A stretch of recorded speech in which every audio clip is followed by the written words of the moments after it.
சிறந்த மனைவிக்கு உதாரணம் சொன்னாங்க. அல்லது இதா நலர்த்த இலைஹா சர்ரத்க வ இதா கிப்த அன்ஹா ஹஃபிலத்க. நீங்கள் அந்த மனைவியை விட்டு வெளியே போனீங்க என்று மனைவியை பார்த்தீர்கள் என்று சொன்னால் உங்களை மகிழ்விக்கும் வண்ணம் நடந்து கொள்வாள். நீங்க வீட்டுக்கு வாரீங்கன்னா மகிழ்விக்கும் வண்ணம் என்ன செய்வாங்க? அந்த பெண்மணி நடந்து கொள்வாள். நீங்கள் வீட்டில் இல்லை என்று சொன்னால் உங்களை பேணி நடப்பாள். உங்களை பேணி நடப்பால். இது மிக முக்கியம். ஆனா பெண்கள் எங்க பேணுவாங்க தெரியுமா? அவர் என்ன மாஷா அல்லாஹ் நல்லா கவனிக்கிறாரு, நல்லா செலவழிக்கிறாரு, நல்லா ட்ரெஸ் வாங்கி தந்திக்கிறாரு, நல்லா பிரயாணம் கூட்டிட்டு இதுதான் கவனிக்கிறது. மற்றபடி என்னது? பெண்கள் ஒழுக்க ரீதியாக எடுத்துக்கொண்டீங்கன்னு சொன்னால் ஒரு சிலரை தவிர 10, 20, 30 வீதமான பெண்களை தவிர இன்றைக்கு மீடியா வளர்ந்து விட்டு போன காலத்தில் சர்வசாதாரணமாக இதை என்ன செய்கிறார்கள்?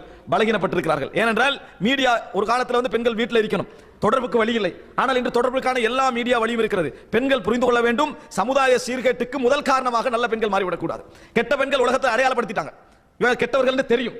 ஆனால் நல்ல பெண்கள் கவனமாக இருக்க வேண்டும்.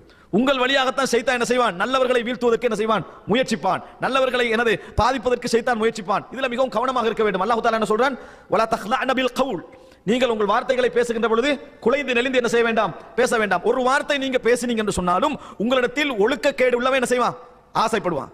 தவறான வழி என்ன செய்வான்? நாடுவான். இதை மிக முக்கியமாக நாங்கள் புரிந்து கொள்ள வேண்டும். இரண்டாவது, பெண்களுக்கு சொல்லப்படக்கூடிய மிக முக்கியமான விஷயம், கணவன் இந்த விஷயத்தில் கணவன் புரிந்து கொள்ளாதவனாக இருந்தாலும் அல்லாஹ் நாளை மறுமையில் இந்த கற்பு என்ற ஒழுக்கத்துக்கு மிகப்பெரிய கூலி பெண்களுக்கு இருக்கிறது.